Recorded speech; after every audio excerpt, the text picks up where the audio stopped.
মেরাজ অর্থ হল ঊর্ধ্বগমন।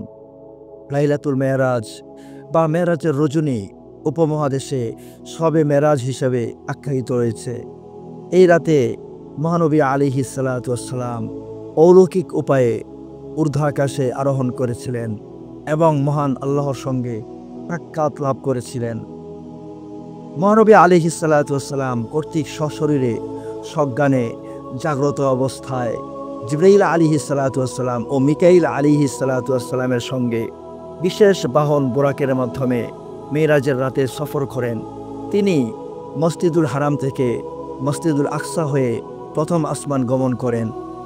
এরপর ধারাবাহিকভাবে সপ্তম আসমান এবং সিদরাতুল মুনতাহা পর্যন্ত এবং সেখান থেকে একাকী রফরফ বাহনে আরশে আজিম পর্যন্ত ভ্রমণ করে মহান আল্লাহ রব্বুল আলামিনের সঙ্গে সাক্ষাৎ লাভ করেন। পাশাপাশি জান্নাত জাহান্নাম পরিদর্শন করে আবার নবী আলাইহিস সালাতু ওয়াস সালাম পৃথিবীতে ফিরে আসেন। ইসলামে মেরাজের বিশেষ গুরুত্ব রয়েছে, কেননা এই মেরাজের মাধ্যমেই ইসলাম ধর্মের পঞ্চম স্তম্ভের দ্বিতীয় স্তম্ভ অর্থাৎ নামাজ মুসলমানদের জন্য অত্যাবশ্যক অর্থাৎ ফরজ নির্ধারণ করা হয় এবং দৈনিক 5 ওয়াক্ত নামাজের বিধান নির্দিষ্ট করা হয়। হিজরতের পূর্বের কথা, এক রাতে আল্লাহ রসুল সাল্লাল্লাহু আলাইহি ওয়াসাল্লাম শুয়েছিলেন, তন্দ্রাচ্ছন্ন, চোখ দুটো মুদে এসেছে, তবে হৃদয় মানুষ ছিল জাগ্রত। এরই মাঝে আগমন করলেন হজরতে জিবরাইল আলাইহিস সালাতু ওয়াস সালাম। তিনি নবীজিকে উঠিয়ে নিয়ে গেলেন জমজম কূপের নিকট। একটি স্বর্ণের পেয়ালা আনা হলো, তা ছিল ঈমান ও হিকমতে পূর্ণ। তাতে জমজমের পানি ছিল। জিবরাইল আলাইহিস সালাতু ওয়াস সালাম নবীজির বক্ষ মোবারক বিদীর্ণ করলেন, বের করে আনলেন নবীজির হৃদয়। জমজমের পানি দিয়ে তা ধুয়ে আবার প্রতিস্থাপন করে দিলেন জায়গা মতো। ঈমান ও হিকমত পূর্ণ করে দেওয়া হলো নবীজির কলব মোবারক। এরপর আনা হলো নবীজিকে বহন করার জন্য সওয়ারি। প্রাণীটি গাধার চেয়ে বড় ছিল, ঘোড়ার থেকে একটু ছোট ছিল। তার নাম ছিল বোরাক। তার রং ছিল একেবারে সাদা। এটা এতটাই দ্রুতগতি ছিল, যার এক একটি কদম পরে তার দৃষ্টির শেষ সীমানায়। এভাবে নবী আলাইহিস সালাতু ওয়াস সালাম মুহূর্তেই পৌঁছে গেলেন বাইতুল মুকাদ্দাসে। বোরাক বেঁধে রাখা হলো পাথর ছিদ্র করে, যেই পাথরে অপরাপর নবীগণ নিজেদের বাহন বেঁধে রাখতেন। নবী আলাইহিস সালাতু ওয়াস সালাম সেখানে 2 রাকাত নামাজ আদায় করলেন। নামাজ পড়ে বের হওয়ার সময় জিবরাইল আলাইহিস সালাতু ওয়াস সালাম নবীজির সামনে 2টি পেয়ালা পেশ করলেন, একটি দুধের, অপরটি শরাবের। নবী আলাইহিস সালাতু ওয়াস সালাম দুধের পেয়ালা গ্রহণ করলেন। জিবরাইল আলাইহিস সালাতু ওয়াস সালাম বললেন, আপনি দ্বীনের স্বভাবসিদ্ধ বিষয়টি নির্বাচন করেছেন। নবীজি আলাইহিস সালাতু ওয়াস সালাম মদের পেয়ালা নেওয়ার পরিবর্তে দুধের পেয়ালা গ্রহণ করায় জিবরাইল আলাইহিস সালাতু ওয়াস সালাম বললেন, আপনি যদি মদের পেয়ালা নিতেন তাহলে আপনার উম্মত বিভ্রান্ত হয়ে পড়ত। বুখারী হাদিস নম্বর 3394। এরপর শুরু হলো ঊর্ধ্ব জগতের সফর। জিবরাইল আলাইহিস সালাতু ওয়াস সালাম নবীজিকে নিয়ে চললেন। প্রথম আসমানে দিয়ে দস্তক দিলেন। জিজ্ঞেস করা হলো, কে? জিবরাইল আলাইহিস সালাম বললেন, আমি জিবরাইল। জিজ্ঞেস করা হলো, আপনার সাথে কে রয়েছে? বললেন, মুহাম্মদ। জিজ্ঞেস করা হলো, তার কাছে কি আপনাকে পাঠানো হয়েছে? বললেন, হ্যাঁ। এরপর নবীজিকে সম্ভাষণ জানানো হলো, মারহাবা, উত্তম আগমনকারীর আগমন ঘটেছে। খুলে দেওয়া হলো নবীজির জন্য আসমানের দরজা। নবীজি প্রথম আসমানে গেলেন। সেখানে ছিলেন হজরতে আদম আলাইহিস সালাতু ওয়াস সালাম। জিবরাইল আলাইহিস সালাতু ওয়াস সালাম পরিচয় করিয়ে দিলেন নবীজিকে। আদমকে সালাম বললেন, বাবা আদম সালামের জবাব দিলেন। নবীজিকে সাদর অভিবাদন জানালেন, মারহাবা, নেককার পুত্র ও নেককার নবী। হজরতে আদম আলাইহিস সালাতু ওয়াস সালাম নবীজির জন্য দোয়া করলেন।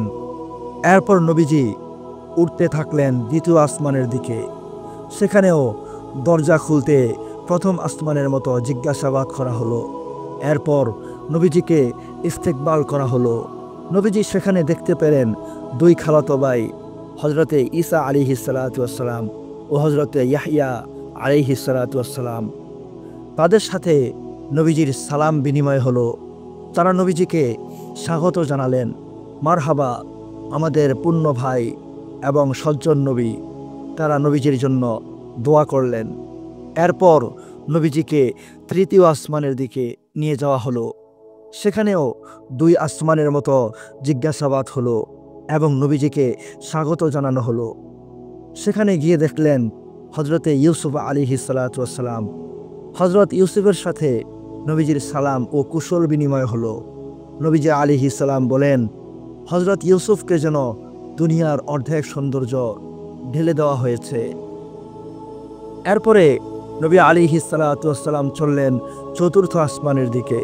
সেখানেও পূর্বের মতো জিজ্ঞাসাবাদ করা হলো, স্বাগত সম্মান জানানো হলো। সেখানে হজরত ইদ্রিস আলাইহিসসালামের সাথে নবীজির সাক্ষাৎ হলো, সালাম ও কুশল বিনিময় হলো। হজরতে ইদ্রিস নবীজির জন্য দোয়া করলেন। এরপরে নবী আলাইহিসসালাম চললেন পঞ্চম আসমানের দিকে। সেখানে হজরতে হারুন আলাইহিসসালামের সাথে সাক্ষাৎ হলো। এরপরে চললেন ষষ্ঠ আসমানের দিকে।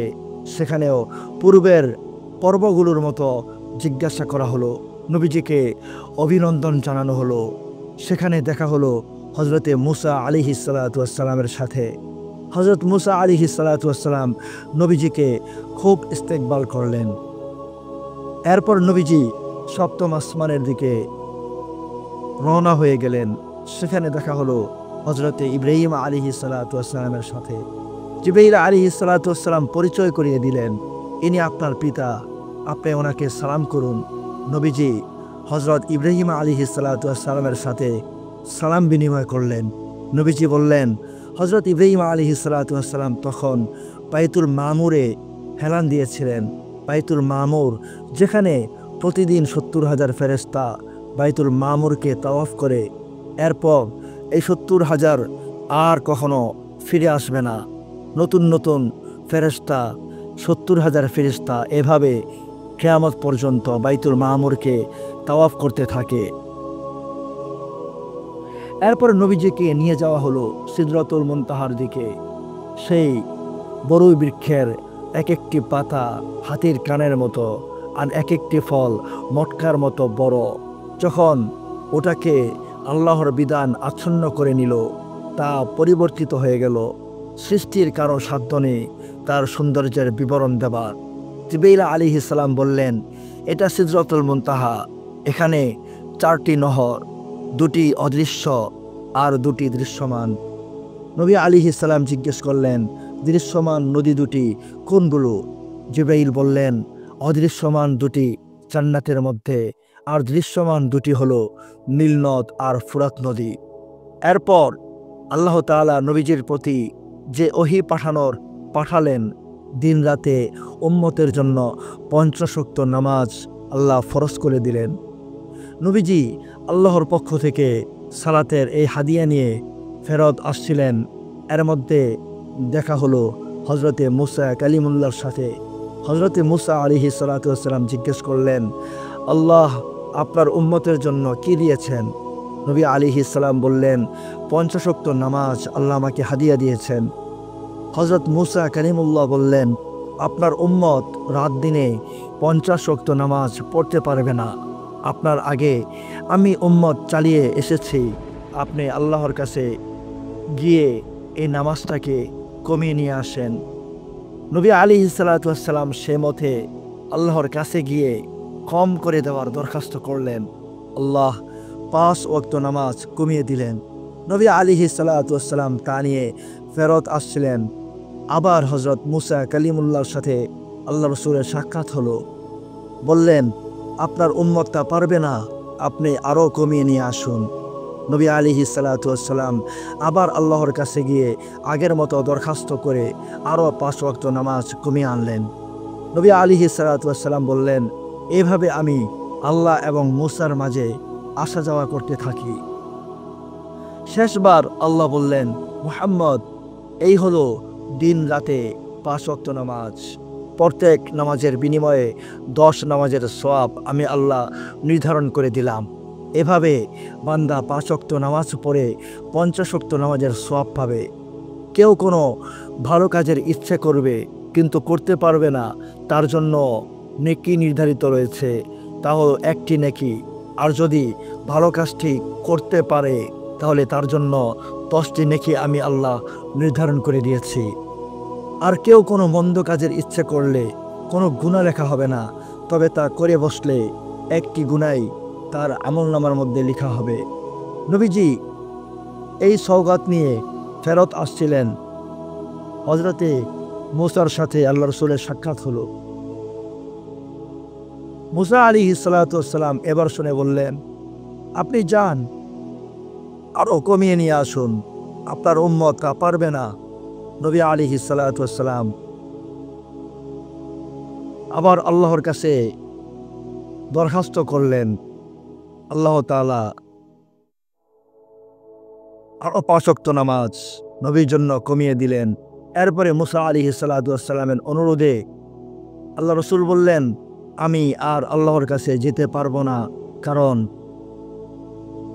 আমার লজ্জা হচ্ছে। বুখারী হাদিস নাম্বার 3887। নবীজিকে যখন বোরাকে তোলা হচ্ছিল তখন বোরাক উদ্যত্ত দেখালো। হযরত জিবরাইল আলাইহিস সালাতু ওয়াস সালাম বললেন, মুহাম্মদের ক্ষেত্রে এরকম কেন করছো? তোমার উপরে মুহাম্মদের চেয়ে শ্রেষ্ঠ কেউ কোনোদিন বিচরণ করেনি।